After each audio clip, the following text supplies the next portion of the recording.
할렐루야. 우리 주에 평안이 함께 하시기를 축복합니다. 우리 옆에 분하고 인사 한번 하십시다. 나는 행복합니다. 우리도 행복합니다. 웃으면 좋습니다. 아멘.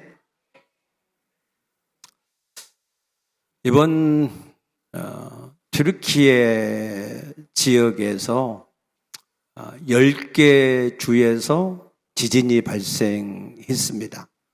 12,000개 정도의 건물들이 붕괴가 되었는데 그 중에서도 가장 붕괴가 심한 그러한 주가 어디냐면 하타이주라고 하는 주입니다.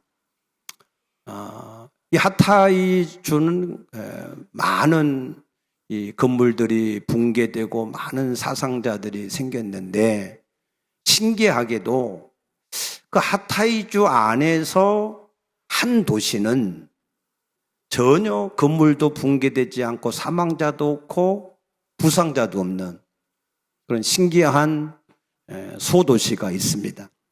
약 인구 42,000명 정도 거주하는 도시인데 에르진이라고 하는 도시입니다. 이 에르진이라고 하는 도시는 왜 같은 주에서 그렇게 많은 건물들이 무너지고 사망자가 생겼는데 여기에는 전혀 건물이 하나도 붕괴가 되지 않고 사망자도 없고 부상자까지 없을까 하는 거예요. 그것은 1999년에 이 서북부 지역의 지진으로 인하여서 그때 17,000명의 사망자가 생겼는데 그때 이후로 이 튀르키예에서는 지진에 대한 이 법을 굉장히 강화를 했습니다. 그런데 많은 도시들은 혹시 또 설마 또 이렇게 큰 지진이 우리에게 또 생길까 하는 것 때문에 그 지진법들을 제대로 지키지 않고 대충 불량으로 규격에 맞지 않는 그런 자재들을 써서 건축을 했습니다. 그런데 이 에르진 도시는 1999년에 시장으로 취임을 했던 엘마 소글르라고 하는 이 시장이 모든 불법 건축물들을 전혀 허용하지 않고 또 규칙을 효과적으로 잘 시행을 하면서 건물 검사에 대한 시스템을 굉장히 효율적으로 운영을 했습니다. 그러다 보니 많은 사람들이 원망했어요. 당신 때문에, 시장 당신 때문에 우리 건물이 이렇게 늦게 건축이 되어진다. 당신만 정직하고 당신만 깨끗하냐. 그렇게 많은 불평, 불만들이 있었습니다. 그럼에도 불구하고 그 시장은 꿋꿋하게 자기의 소신을 가지고 어떤 뇌물도 받지 않고 법대로 이 모든 건축물들을 할 수 있도록 이렇게 시정을 펼쳐갔습니다. 그랬더니 이번 지진이 있고 나서 자기 도시 안에서는 전혀 피해가 없으니까 그때서야 사람들이 그 시장에 대해서 평가를 옛날에는 왜 그렇게 까다롭냐, 이렇게 복잡하게 하느냐라고 했던 그런 사람들이 오히려 감사하고 좋은 그런 평가를 했다라고 했습니다. 이번 사건을 보면서 저도 많은 생각을 했습니다. 우리 교회 모든 성도들이 이 땅에서 신앙생활을 해 갈 때 철저하게 하나님의 말씀대로 저들을 양육을 해서 그래서 하나님의 심판을 받을 때에 그때 웃을 수 있는 그때 감사가 넘쳐나고 즐거워할 수 있는 그런 성도들로 양육을 해야 되지 않을까? 아멘입니까? 왜? 내 양을 먹이고 내 양을 치라라고 주님이 주님의 양을 맡기셨으니까. 근데 이 땅에서 그러려면 신앙생활을 그렇게 하려고 그러면 잔소리, 듣기 싫은 소리 많이 해야 되겠죠. 좋은 게 좋은 거라고 그냥 대충 하나님의 말씀이 아닌 자기 생각대로 그렇게 살아가도 방관하고 그냥 그만둬야 되겠지요. 여러분, 그게 우리의 복일까요? 결코 그렇지 않을 겁니다. 혹시 나는 내가 편할 대로 그냥 내 신앙생활 하고 싶은 대로 하겠다, 그런 분이 계시면 그런 교회를 찾아가시면 돼요. 세속적으로 사람들의 비유나 맞추고 사람들의 생각대로 살아가는 그러한 교회에 찾아가셔서 그냥 그렇게 신앙생활 하다가 하나님이 부르시면 가면 됩니다. 그러나 저는 그렇게 하고 싶지가 않습니다. 왜냐하면 이 땅에 있을 때는 저보고 뭐라고 하고 원망하고 그러시겠지만 나중에 심판대 앞에서는 그때 가서야 비로소 저한테 감사하다고 할 것이고 그때 잘했다 할 것이고 그때야 그 뜻을 이해할 수 있을 테니까 저는 그렇게 하고 싶습니다. 아멘입니까? 그런데 세상적으로 우리가 살면 편안하냐? 그렇지 않아요. 요한복음 8장 32절에 보면은 진리를 알지니 진리가 너희를 자유롭게 하리라 그러셨어요. 우리가 참된 진리를 바르게 알면 오히려 우리가 얽매이는 게 아니고 오히려 우리가 세상에서 자유한 사람이 될 줄로 믿습니다. 성령이 그 마음에 있는 사람은 성령을 거스리고 세상에서 모든 걸 다 가지고 산다고 해도 절대로 기쁨도 없고 평안도 없어요.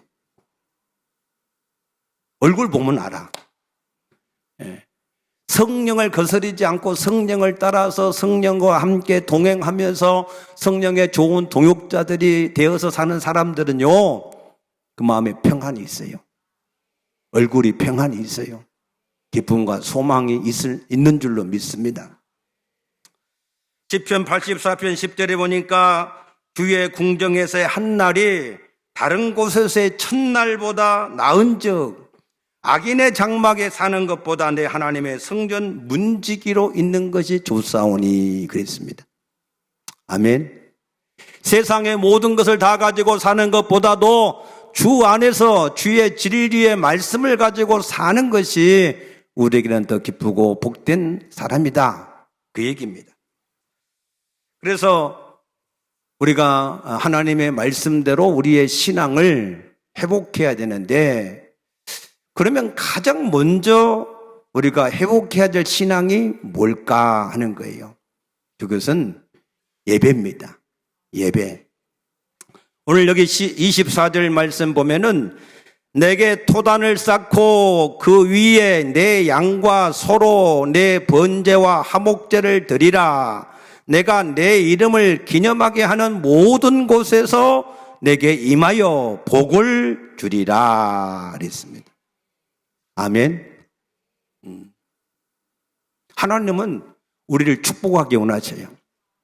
히브리 6장 14절에 내가 반드시 너를 복되고 복되게 하고 번성하고 번성하게 하리니 그러셨어요.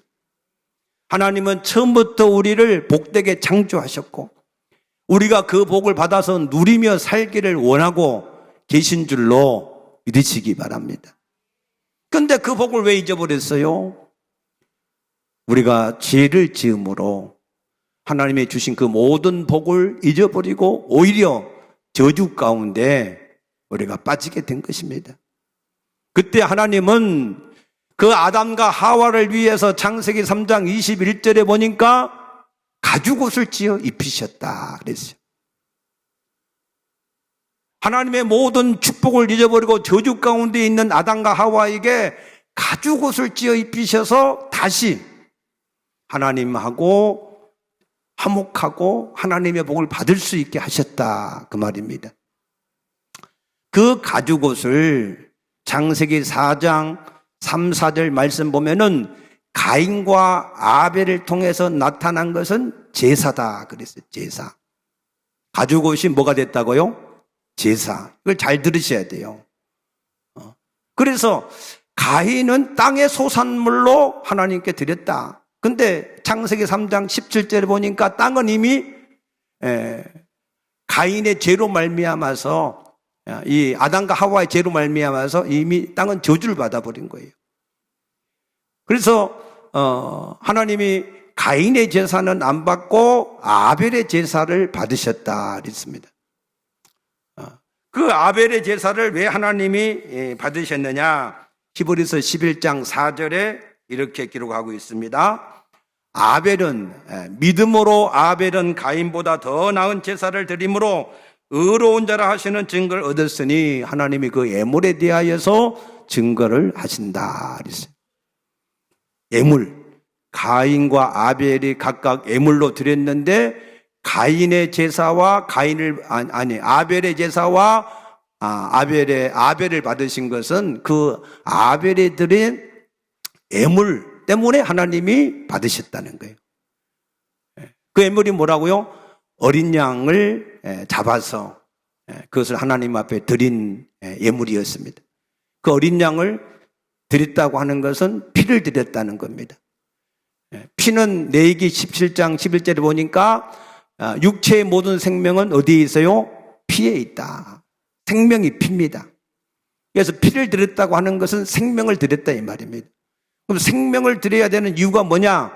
로마서 6장 23절에 죄의 삭은 사망이다 그랬어요. 그래서 이 죄를 해결할 때는 생명을 대신하는 사망을 당해야만 그 죄가 없어지는 것이지 죽지 않으면 죄가 없어지지 않는다는 거예요. 우리가 한 번 죄를 지으면 그 죄는 어떠한 것으로도 없어지지 않습니다. 죽어야만 그 죄가 해결됩니다. 믿습니까? 하이타이 안 돼요. 예? 요즘에 아무리 좋은 세제 갖고 해도 안 돼요. 죄는 어떻게 해야 없어져요?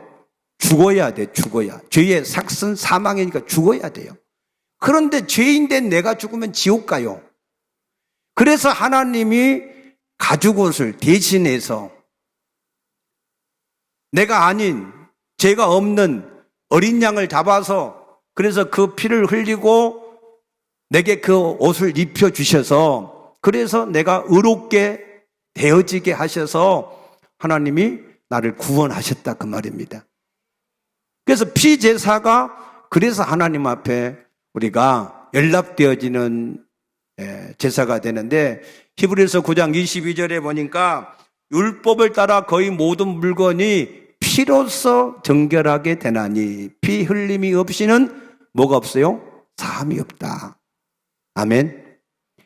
그래서 내가 하나님 앞에 지은 죄 율법 613가지 가운데 단 하나만 지어도 율법 전체를 범한 그러한 죄인이 되어서 둘째 사망 지옥에 던져지는 사람이 될 수밖에 없는데 그런데 그 피제사 그 피제사를 통해서 우리의 죄를 사함받고 하나님을 만나고 하나님과 화목하고 이제 하나님의 복을 받는 그런 사람이 되어주는 줄로 믿으시기 바랍니다. 그래서 하나님은 출애굽기 3장 18절에 보면 애굽에 있는 이스라엘 백성들을 출애굽을 시키는데 왜 출애굽을 시키느냐? 출애굽을 시키는 목적을 분명히 말씀하셨어요. 그 출애굽을 시키는 목적을 외지니베하라고 하는 그러한 단어를 썼습니다. 외지니베하. 이 외진이빼아라고 하는 단어가 무슨 뜻이냐면 개역성경. 우리가 지금 가지고 있는 성경은 개정 개혁이에요. 새롭게 이제 개역성경을 새롭게 개정했다 그 말입니다. 근데 이 성경이 나오기 이전에 개역성경이 있었는데 그 개역성경에서는 외진이빼하라고 하는 단어를 희생을 드리려 하오니 그랬어요.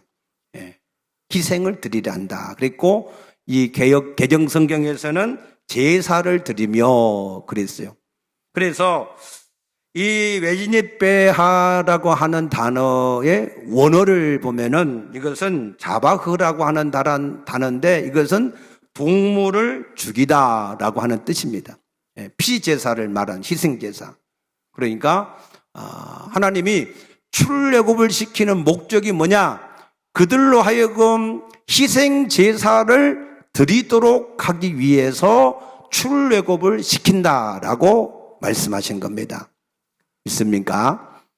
이게 왜 중요하냐? 잘 들어보세요. 우리 인간은 죄로 인하여서 캄캄한 속에서 멸망하는 줄도 모르고 멸망으로 향해서 가는데 그런데 이 희생제사를 드림으로 죄를 사함받는 길을 알리고 하나님 만나는 길을 알리고 하나님과 화목하는 길을 알리고 그리고 이제는 하나님의 뜻을 위해서 살아가게 하는 길을 세상에 알리는 것이 그것이 희생제사입니다. 아멘입니까? 그래서 이 희생제사를 어떻게 드리느냐 하는 것을 자세히 설명한 것이 레위기서의 말씀입니다. 우리 레위기서 1장 우리 한번 보십시다. 자, 레위기서 1장 보시면 자 3절에 그 애물이 소의 번제면 흠없는 수컷으로 해망문에서 여호와 앞에 기쁘게 받으시도록 드릴지니라 그랬어요. 드리는 이 제사가 중요한 것이 뭐라고요? 하나님이 기쁘시게 받도록 드리셔야 된다. 아멘. 우리가 아무리 드린다고 해도 하나님이 안 받으시면 아무 소용없잖아요. 하나님이 받으셔야 그것이 의미가 있는 것이지요. 그래서 우리가 하나님 앞에 하나님이 기쁘시게 받을 수 있는 제사를 드리려면 어떻게 드려야 되느냐? 첫째가 흠이 없어야 된다. 아멘. 흠이 없어야 된다. 히브리서 4장 15절에 보면은 예수님은 우리와 똑같은 육체를 가졌으나 죄는 없으시니라 그랬어요. 그래서 구약의 애물도 흠이 없어야 돼요. 그러면 우리가 하나님 앞에 드리는 이 예배도 흠이 없어야 돼요. 예배 시간에 흠이 있으면 안 되지요. 5분 뒤에 오면 되겠어요? 중간에 오면 되겠어요? 재물이 죽었는데 왔다 갔다 막 돌아다니면 되겠어요? 안 되는 거예요. 여러분 예배에 최소한 5분 전에는 오시기를 축복합니다. 준비해야 돼, 준비. 예배를 드릴 때에도 이거는 흠이 없도록 드려야지. 몸만 여기 있고 마음은 딴 데가 있고 그럼 하나님 그 예배를 받으실 수가 없어요. 그래서 흠이 없으셔야 된다. 여러분 자신을 산 제물로 온전하게 드릴 수 있게 되어지기를 축복합니다. 그 다음에 뭐라고 그랬어요? 4절에 그는 번제물의 머리에 안수할지니 이 안수, 이 사마크라고 하는 단어를 썼는데 이게 무슨 뜻이냐면 내 죄를 사함받기 위해서 양을 가지고 왔어요. 이 양한테 내 죄를 떠넘기는 거예요. 떠넘기는 거. 그래서 이사야 53장 6절에 우리는 그릇 행하여 다 제 갈 길로 갔거늘 여호와께서 우리 무리의 모든 죄악을 그에게 담당시키셨다라고 하신 것처럼 내가 하나님 앞에 나가 제사를 드리려면은 내가 죄인이기 때문에 내가 하나님 앞에 나갈 수 없어서 나를 대신해서 이 소나 양 이런 제물에다가 내 모든 죄와 허물을 떠넘긴다 그 말이에요. 그게 안수입니다. 안수. 그런데 안수를 하는데 그냥 설렁설렁 대신 이렇게 그냥 하는 게 아니고 이 안수를 하는 이 사마크라고 하는 단어는 굉장히 거기에 전체 내 모든 하중을 다 실는 것처럼, 그리고 그것을 하나님 앞에 완전히 내 모든 것을 기대어서 힘있게 눌러서 드리는 것이 안수입니다. 안수. 그 말이 무슨 말이냐면, 우리가 하나님 앞에 예배할 때 대충 그냥 와서 있는 것이 아니고, 수동적으로 참여하는 것이 아니고 적극적으로 거기에 참여한다 그 말입니다. 예배는 구경하러 온 게 아니고, 내가 이 제사 드리는 당사자가 되어져서, 내 예배가 하나님 앞에 지금 죄를 사함받고 하나님 앞에 연락되어지는 예배가 되기 위해서는 적극적으로 그 일에 마음을 같이 해서 드려야만 그 예배가 되어진다. 그러므로 여러분들이 찬양할 때도 마음을 다하여 찬양하고, 말씀을 들을 때 아멘을 다해서, 마음을 다해서 아멘 하시고, 남이 기도해도 아멘도 같이 해주시고, 있습니까? 적극적으로 여러분들이 동참해야 돼요. 구경꾼이 아니에요. 믿습니까? 적극적으로 참여하게 되시기를 축복합니다. 그 다음에는 뭐 해야 되죠? 5절에 보니까, 그는 여호와 앞에서 그 수송아지를 잡을 것이요. 잡는 게 뭐요? 죽인다 그 말입니다. 죽여. 내가 가지고 온 재물, 아마 이 양이면 어떤 사람은 그 양이 평생 자기가 이렇게 사랑하면서 기른 양일 수도 있어요. 재물이 그것밖에 없으니까. 근데 그 양한테 뭐예요? 내 죄를 떠넘기고 그 양을 자기가 죽여야 돼. 제물을 드리는 사람이 죽여야 돼요. 제사장이 죽이는 게 아닙니다. 내가 고등학교 때인가 내가 집에 가니까 한 번은 우리 어머님이 나보고 닭을 좀 잡으라고 그래가지고 닭을 모가지를 비틀었어요. 근데 나를 칵 쳐다보고 있더라고. 더 못 이게 비틀겠더라고. 나를 쳐다보고 있어서. 여러분, 이게 이 짐승을 죽이는 게 쉽지 않아요. 그런데 죽이는 거예요. 그죠? 그 다음에 뭐라고 했어요? 6절에 보니까 그는 또 그 번제물에 가죽을 벗기고, 가죽도 벗겨야 돼. 그리고 뭐 해야 돼요? 각을 뜨고, 각을 뜬다고 하는 말은 모든 살을 이렇게 다 이게 갈라낸다 그 말입니다. 그 다음에는 9절에 그 내장과 정강이를 물로 씻을 것이요 그랬어요. 그것이 그렇게 해서 피는 제사장에게 드리고, 그 모든 고기는 이제 불로 태워서 드리는 것이, 그것이 제사입니다. 아멘입니까? 그래서 우리가 하나님 앞에 제사 드리는 것은 이것을 여러분들이 생각하셔야 돼요. 여러분, 그 하나님 앞에 드려지는 그 제사의 현장에 한번 상상을 해보세요. 짐승들은 자기를 죽인다고 비명을 지르지, 울지. 근데 우리는 거기에 대해서 내 죄로 인하여서 고통을 당하는 그것에 인하여서 마음이 너무 고통스럽고, 그러나 한편으로는 너무 감사하고, 또 한편으로는 너무 하나님의 은혜가 감사해서 찬송을 드리고, 그게 우리의 제사의 현장입니다. 이것은 뭐를 말씀하는 거냐면, 자, 그 구약의 모든 제사의 완성을 누가 하셨어요? 예수님이 하셨어요. 히브리서 9장 12절에 보니까 예수님은 양이나 염소의 소나 염소의 피로 하지 아니하고 자기 피로 단번에 영원한 제사를 드리셨다 그랬습니다.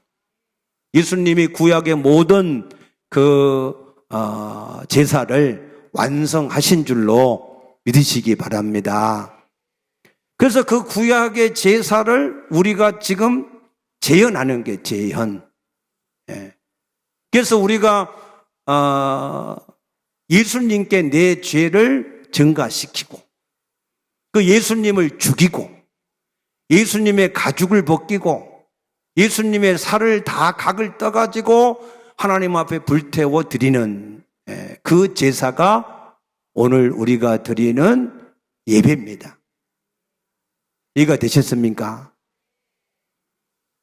그래서 이렇게 예배를 드리는데 예수님이 죽으시고 부활하신 이후로는 그 예배를 이렇게 드리라라고 예수님이 요한복음 4장 23절에 말씀하셨는데 영과 진리로 예배할지니 이렇게 예배하는 자들 찾으신다 그랬습니다.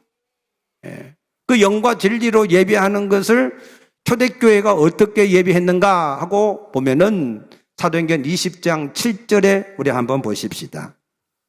사도행전 20장 7절에 보시면 그 주간의 첫날에 우리가 떡을 떼려 하여 모였더니 그랬어요. 뭐 하려고 모였다고요? 떡을 떼게 하려고 모였다. 그래서 떡을 떼려고. 떡을 떼는 것은 뭘 말하느냐? 성찬을 말하는 거예요. 성찬. 이 성찬은 뭐냐? 요한복음 6장 51절 말씀 보면은 예수님이 나는 하늘에서 내려온 살아있는 떡이다. 너희가 내 살을 먹고 내 피를 마셔야 생명을 얻는다라고 말씀하셨습니다. 그것을 마가복음 14장 22절에 보면은 예수님이 마지막 6월절 날에 제자들과 함께 모여서 6월절 식사를 하시면서 이렇게 말씀하셨어요. 떡을 가지사 축사하시고 받으라 이것은 내 몸이니라 하시고 또 잔을 가지사 감사기도 하시고 이것은 많은 사람을 위하여 흘리는 나의 피 곧 언약의 피다라고 말씀하셨습니다. 이것을 누가복음 22장 19절에서는 너희는 이것을 행하여 나를 기념하라 라고 말씀하셨고 이 기념하라고 하는 것을 고린도전서 11장 23절에서 26절 말씀 보게 되면은 사도 바울이 이것은 주께로부터 받은 것이다 라고 하시면서 성찬을 말씀하셨어요. 이것은 주님의 살이다, 이것은 주님의 피다 라고 말씀하신 겁니다. 그러면서 고린도전서 11장 26절에 너희가 이 떡을 먹고 마실 때마다 주의 죽으심을 그가 오실 때까지 증거하는 것이다 그랬어요. 자, 잘 들어보세요. 자, 우리가 예배는 예수를 잡아서 내 죄를 대신해서 담당시킴으로 나는 살고 예수는 죽는 거잖아요. 그러니 너무너무 감사하죠. 그런데 그것을 세상의 사람들에게 알리는 거예요. 알리는 거. 이 세상은 죄 가운데 자기가 무슨 죄가 있는지도 모르고 그 죄로 인하여서 어떤 멸망을 받는지도 모르고 캄캄함 속에 있으니까 그 속에 캄캄함 속에 빛을 비추듯이 우리의 예배는 세상 사람들이 어떻게 해야 죄를 사함받는지, 어떻게 해야 하나님을 만나는지, 어떻게 하나님과 화목하는지, 어떻게 해야 하나님의 뜻대로 사는지를 세상 사람들한테 증거하는 것이 우리의 예배다 이 말입니다. 무슨 말인지 되셨습니까? 그래서 예배는 이 초대교회 예배는 떡을 떼는 것, 성찬이에요. 성찬. 성찬을 하려면은 함께 모여야 되잖아요. 혼자 인터넷 예배 혼자 드리는 것은 예배가 아닙니다. 혼자 어떻게 성찬할 수 있겠어요? 그래서 우리가 하나님 앞에 나와서 예배하는 것은 함께 주의 이름으로 모여서 예배해야 되는 것을 믿으시기 바랍니다. 마태복음 18장 20절에도 두세 사람이 내 이름으로 모인 곳에 나도 함께 할 것이다 그러셨잖아요. 그래서 우리가 함께 모여서 성찬을 하는데 이것을 뭐라고 했어요? 기념하라. 기념.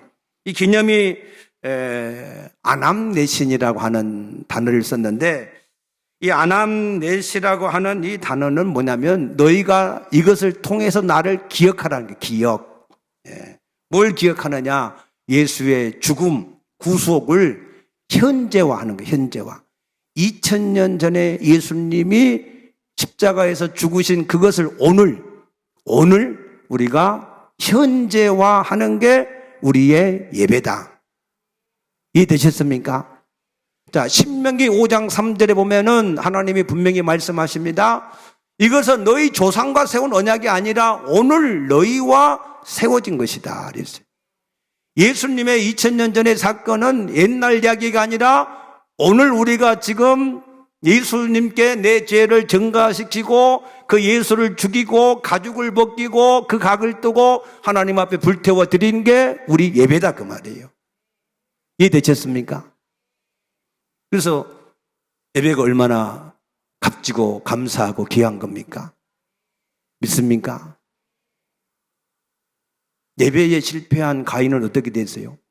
하나님께 내어 쫓겨서 유리방황하는 자가 되었다 그랬고, 요한일서 3장 12절에 가인같이 하지 마라, 그는 악한 자에게 속하여 그 아우를 죽였다 그랬어요. 악한 자에게 속한 게 뭐죠? 마귀에 속했다 그 말입니다.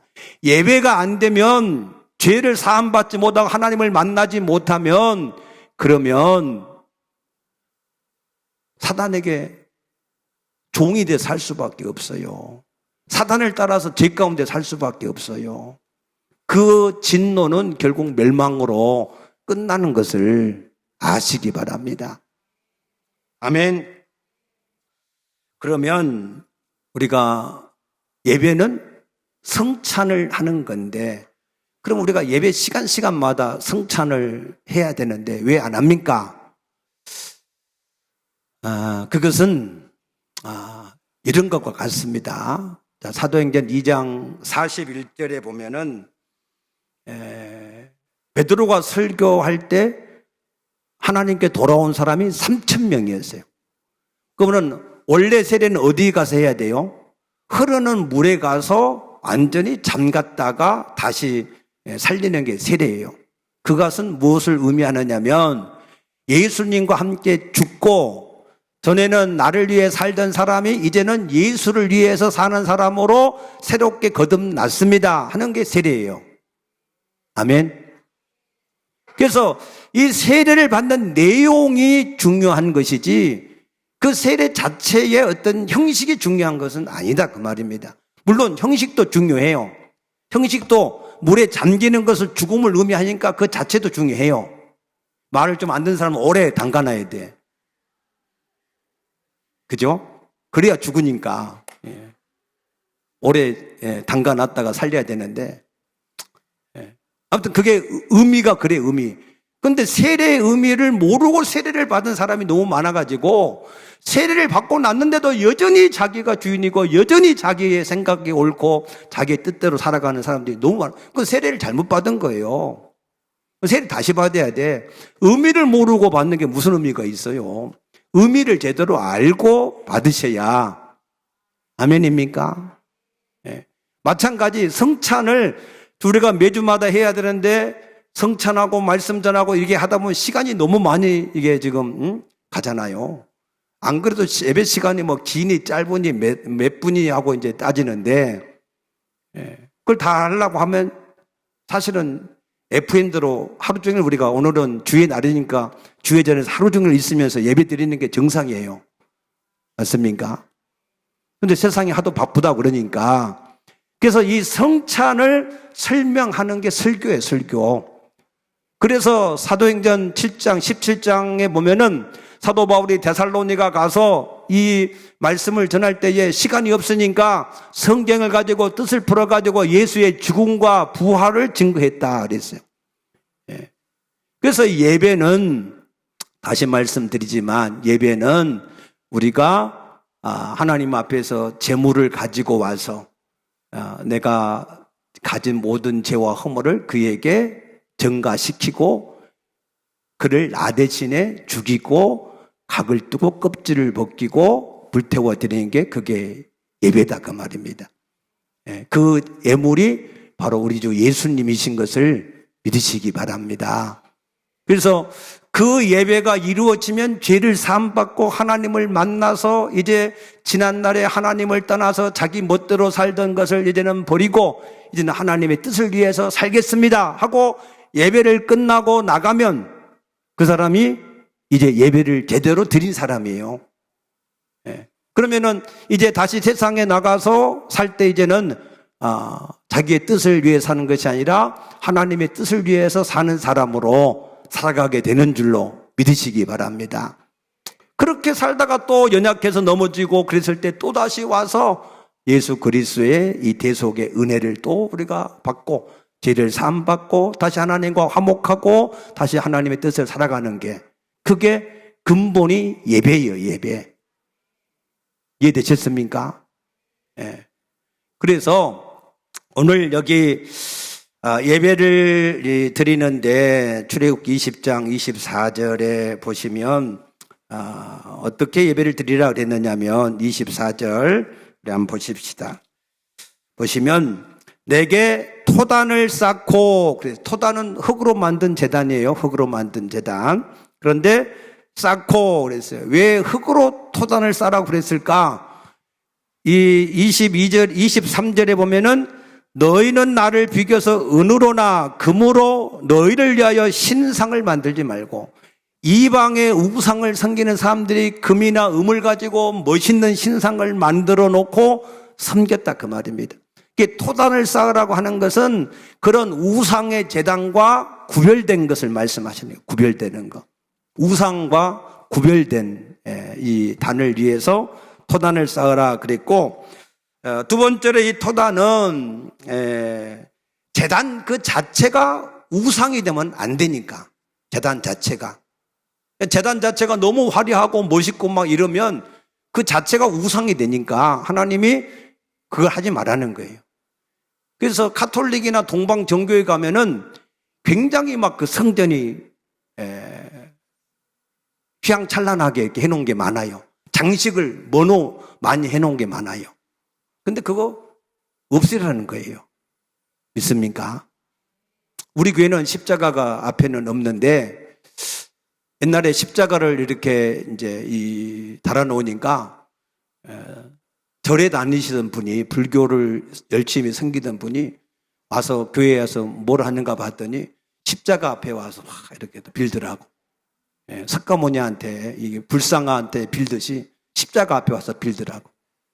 요즘에는 또 뭐 십자가 위에다가 무슨 뭐 천을 또 이렇게 막 걸어놓고 이런 데도 있고 막 그래요. 근데 하나님이 토단을 쌓으라고 하는 의미는요, 그런 어떤 제단 자체가 우상이 되지 말고 오직 그 하나님께만 집중하라고 하나님께서 말씀하신 것을 믿으시기 바랍니다. 그래서 이 토단을 쌓고 거기에 뭘 드리라고요? 번제와 화목제. 번제는 온전히 하나님 앞에 드려지는 예수 그리스도의 희생을 말합니다. 예수 그리스도의 온전한 희생, 죄를 사함받는 희생을 말하는 것이고, 화목제는 하나님하고 그야말로 화평, 샬롬, 이제 하나님하고 원수된 것을 해결하고 죄를 해결하고 하나님과 화목하게 되어서 이제는 나를 위해 살던 사람이 이제는 주를 위해 사는 사람으로 바꾸어져서 나가는 게, 그게 화목제입니다. 화목제. 그래서 하나님 앞에 죄를 사함받고 하나님과 화목하고 이제는 하나님을 위해서 사는 사람으로 살겠다. 그런 사람에게 하나님이 뭐 하신다고요? 내게 임하여 복을 주리라 그랬어요. 여러분, 그런 예배가 드려질 수 있게 되어지기를 축복합니다. 그러니 예배가 하나님 앞에 얼마나 값지고 귀하고 감사한 일이냐. 그래서 시편 100편 4절에 보니까 감사함으로 그 문에 들어가고 찬송함으로 그 궁정에 들어가서 그에게 감사하며 찬송하라 그랬어요. 그래서 하나님 앞에 여러분 나올 때 이게 잘 보세요. 자, 세례는 한 번 받아요. 한 번, 일생 한 번. 근데 성찬은 계속해서 받은 거예요. 무슨 말인지 이해되셨죠? 그러니까 이 성찬은 계속해서 받는데, 성찬은 뭐라고요? 예수의 살과 피를 나누는 거예요. 그렇기 때문에 이걸 통해서 죄를 사함받고 하나님과 화목하고 하나님의 뜻을 위해 사는 사람으로 거듭나는 거예요. 그러니 예배가 이게 우리가 한 주간 동안에 여러 가지 죄 가운데 살다가 다시 죄를 사함받고 하나님과 원수된 것을 다시 화목하고 하나님의 뜻대로 사는 사람으로 바뀌어지는 것이, 이게 예배가 얼마나 우리에게 값지고 귀한 것이냐 그 말이에요. 이해되셨습니까? 그래서 주 앞에 나올 땐 감사함으로 나오시기 바랍니다. 즐거움으로 나오시기 바랍니다. 그래서 이날을 존귀한 날로 여겨서 너희가 내게 예배하면 이사야 58장 14절에 내가 너희에게 평안의 복으로 함께 하실 것이고 존귀한 복으로 함께 하실 것이고 너희를 풍성한 복으로 기르시겠다 약속하신 것을 믿으시기 바랍니다. 그러므로 여러분 예배를 사모하시기를 축복합니다. 시편 107편 9절에 보니까 하나님은 사모하는 영혼을 만족하게 하시고 줄인 영혼에게 좋은 것으로 채워주신다 그러셨습니다. 아멘. 그래서 저는 우리 성도들, 우리 교회에 등록을 하고 있는 그러한 분들, 등록 안 한 분은 책임을 못 지지요. 이름을 모르니까. 여러분 와서 등록하라고 왜 그러실까요? 여러분들 막 귀찮게 하려고 막 뭔가 이렇게 그러지 않아요. 여러분이 등록하면 그 이름을 가지고 계속해서 기도하고 그 사람의 신앙생활에 대한 책임을 지려고 하는 것이지 뭐 그거 가지고 뭘 해먹는 거 아닙니다. 오해하지 마시고. 아멘. 그래서 기왕이면 등록을 하셔서 그래서 신앙 상담도 받으시고 그래서 여러분들이 충분할 수 있도록 여러분도 이렇게 하시고 그런 게 좋습니다. 그래서 저는 우리 교회 성도들이 예배가 회복되어지기를 축복합니다. 예배를 정말 사모하고 예배를 정말로 기뻐하고 그래서 하나님이 예배만 계속 드린 거 그것만 통해서도 그 영혼이 잘 되고 영혼이 잘 되면 범사도 잘 되고 그러면은 모든 육체도 강건해지는. 그래서 여러분 한번 시험을 해보세요. 여러분들이 계속해서 교회에서 있는 모든 예배, 새벽 예배, 수요 예배, 금요 또 주일 오전 오후 예배 여러분들이 계속해서 예배만 참여해보세요. 그러면요 여러분이 영혼이 여러분 속에 참된 만족감이 생겨요. 만족감, 기쁨도 있고 감사도 있고 즐거움도 있고 믿음의 소망도 넘쳐나게 되고 그러면요 여러분 모든 범사가 잘 되게 돼 있다니까. 하나님은 우리 복을 주기 원하시는 분이잖아요. 우리 영혼이 잘 되면 하나님이 범사의 복을 줄 수밖에 없습니다. 그러므로 복 있는 축복의 통로를 여러분들이 귀하게 여기시기를 주의 이름으로 축복합니다. 기도하겠습니다.